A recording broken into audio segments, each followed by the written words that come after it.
तारदाळ येथे 1.5 किलो गांजासह 55,000चा मुद्देमाल जप्त, दोघांना 15 दिवसांची न्यायालयीन कोठडी।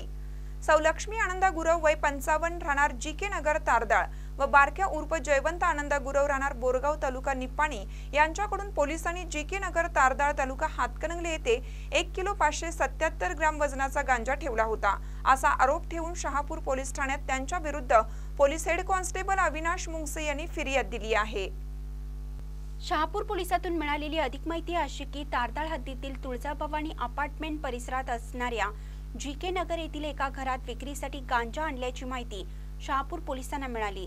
त्यानुसार पोलिसांच्या पथकाने सदर ठिकाणी छापा टाकून 1 किलो 577 ग्रॅम वजनाचा गांजा व त्यात ठेवलेली 23,030 रुपयांची रोख रक्कम असा सुमारे 54,570 रुपयांचा मुद्देमाल जप्त केला। तसेच या प्रकरणी संशयित आरोपी सौलक्ष्मी आनंदा गुरव व बारक्या उर्फ जयवंत आनंदा गुरव या दोघांना ताब्यात घेऊन अटक केली।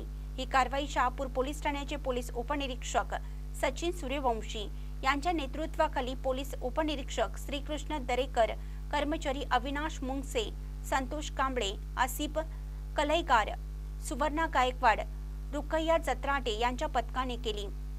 आज आरोपी लक्ष्मी गुरव व बारक्या उर्फ जयवंत गुरव यांना प्रथम वर्ग न्यायालयासमोर उभं केलं असता त्यांना 15 दिवसाची न्यायालयीन कोठडी सुनावण्यात आली आहे। दरम्यान या कारवाईने इचलकरंजी परिसरात नशिल्या पदार्थांची विक्री राजरोसपणे होत असल्याचं उघड झालं आहे। महानकरी न्यूजसाठी विकास लवाटे, इचलकरंजी। ताज्या बातम्यांसाठी महानकरीला सबस्क्राइब करा आणि बेल आयकॉनला क्लिक करा।